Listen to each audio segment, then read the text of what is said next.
মোতাবেক তরিকা মতন চলবো, আল্লাহ মহান রব্বুল আলামিনের হুকুম মোতাবেক চলবো।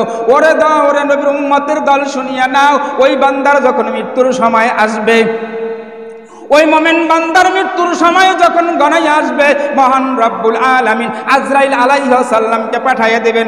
সাথে একজন নয় দুইজন নয়, একজন নয় দুইজন নয়, শত শত ফেরেশতাদেরকে পাঠিয়ে দিবেন। শত শত ফেরেশতার হাতের ভিতরে একটা জান্নাতি রুমাল থাকবে। বাজান এই জান্নাতি রুমালটার ভিতরে এত সুঘ্রাণ থাকবে, এত সুঘ্রাণ থাকবে, যখন ওই জান্নাতি মানুষটা ওই মোমেন যখন মৃত্যুর সময় গণাই আসবে, ওই ফেরেশতা জাহান্নাম আজরাইল আলাইহিস সালাম জান্নাত থেকে হাজার হাজার ফেরেশতাদের কিনিয়া ওই বান্দার রূহ কবজ করার জন্য আসবে। ওই বান্দার চারপাশ দিয়ে বৈশা যাইবে। আজরাইল আলাইহিস সালাম যখন রূহ কবজ করার জন্য প্রস্তুতি গ্রহণ করবে, আমার মহান রব্বুল আলামিন আজরাইল আলাইহিস সালামকে ডাক দিয়া বলবে, আজরাইল থামো, ধৈর্য ধারণ করো। আমার বান্দা আমার নবীর তরিকা মতন আমি আল্লাহর দেওয়া কিতাব অনুযায়ী হুকুম মোতাবেক জীবন পরিচালনা করছে। আমার বান্দা দুনিয়ায় থাকিয়া আমার হুকুম ছাড়া অন্য কিছু মানে নাই, আমার নবীর তরিকা ছাড়া অন্য কিছু মানে নাই। আজরাইল তুমি একটু ধৈর্য ধারণ করো। আমার বান্দা বড় কষ্ট করিয়া জান্নাত কামাই করেছে, কোন জান্নাতটা কামাই করেছে তাকে না দেখাইয়া তার জান কবজ করিও না। আমার মহান রব্বুল আলামিন এই কথা বলার সঙ্গে সঙ্গে তার সামনে জান্নাতটা ঘুরাইয়া ঘুরাইয়া দেখাইবে। ওই জান্নাত যখন ঘুরাইয়া ঘুরাইয়া তার সামনে দেখানো হবে, ওই জান্নাতি ব্যক্তি, ওই মুমিন ব্যক্তি ওই জান্নাত দেখা জান্নাতের ভিতরে হুরগেলমান, জান্নাতের ভিতরে হুরগেলমান বলতে থাকবে, আসো তোমার জন্য আহলান সাহালান, আসো তোমার জন্য আহলান সাহালান। ওই মুমিন ব্যক্তি, ওই বান্দা, ওই মুমিন বান্দা যখন জান্নাতের হুরগেলমানরা এভাবে ডাকাডাকি শুরু করবে, ডাকতে থাকবে, ওই বান্দা একটা মুস্কি হাসি দিবে। ওই হাসিটাও হইল তার রূহ কবজ করার সময়। ওই বান্দা ওই জান্নাতের হাসি দেখা ওই বান্দা দুনিয়া থেকে বিদায় নিয়ে যাবে। দুনিয়ার চক্ষু বন্ধ হয়ে যাইবে বাজান, মানুষ দেখতে পারবে দুনিয়ার চক্ষু বন্ধ হয়ে গেছে। আসলে বাজান একটা পর্দা সে পাড়ি দিয়েছে, একটা পর্দা মানে দুনিয়ার চক্ষু বন্ধ হয়ে গেছে, দুনিয়ার পর্দা পাড়ি দেওয়া শেষ, আল্লাহর বান্দা জান্নাতে ঢুকিয়া গেছে। আল্লাহর বান্দা জান্নাতে ঢুকিয়া গেছে। যেই বান্দা মহান রব্বুল আলামিন হুকুম অনুযায়ী চলবে, নবীর তরিকা মতন চলবে, ওই বান্দার মৃত্যুর সময় হাজার হাজার ফেরেশতা আসবে জান্নাতি রুমাল নিয়ে, জান্নাতি রুমাল নিয়ে। এই রুমাল থেকে এত সুন্দর সুঘ্রাণ আসবে, বেশ আম্বারের মতন সুঘ্রাণ আসবে। এই ঘ্রাণ যদি মানুষ একটু দুনিয়ায় পাইতো তাহলে মধ্যম হয়ে যাইতো, এত সুন্দর ঘ্রাণ আসবে জান্নাতি রূহ নেওয়ার জন্য। আজরাইল আলাইহিস সালাম রূহ যখন কবজ করবে, তখন ওই ফেরেশতারা বলবে, এই মুমিন বান্দার রূহ আমার কাছে দাও, এই মুমিন বান্দার রূহ আমার কাছে দাও। এভাবে তারা কারাকারি শুরু করবে। আজরাইল আলাইহিস সালাম এই মুমিন বান্দার রূহ তখন ওই জান্নাতি ফেরেশতাদের হাতে দেবে। জান্নাতি ফেরেশতারা তখন রুমালের ভিতরে পেঁচাইয়া প্রথম আসমান পাড়ি দিয়া যখন দ্বিতীয় আসমানে যাইবে, দ্বিতীয় আসমানের ফেরেশতারা বলবে, তোমরা কোথা থেকে আসছো? ওই দ্বিতীয় আসমানের ফেরেশতারা জিজ্ঞাসা করবে, তোমরা কোথা থেকে আসছো? ওই ফেরেশতারা বলবে, ওই জান্নাতের ফেরেশতারা বলবে, আমরা জমিন থেকে আসছি। কোথা থেকে আসছো? আমরা অমুকের রূহ, অমুকের ছেলের অমুকের রূহ নিয়ে আসছি।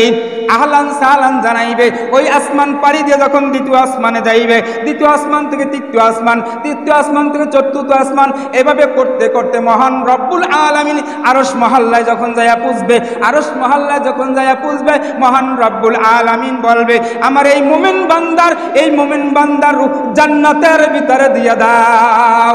বাজান তানি জান্নাতে ঢুইকা যাইবে।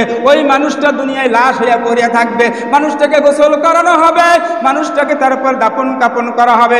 এই দেহটা যখন গোসল করানোর জন্য নিয়ে যাইবে, তখন ওই রূহটা ডাক দিয়া বলবে, তোমরা আমার কিসের গোসল করাও? জানাজার ময়দানে জিয়া নাইবে, তখন বলবে, কিসের নামাজ তোমরা পড়তেছো?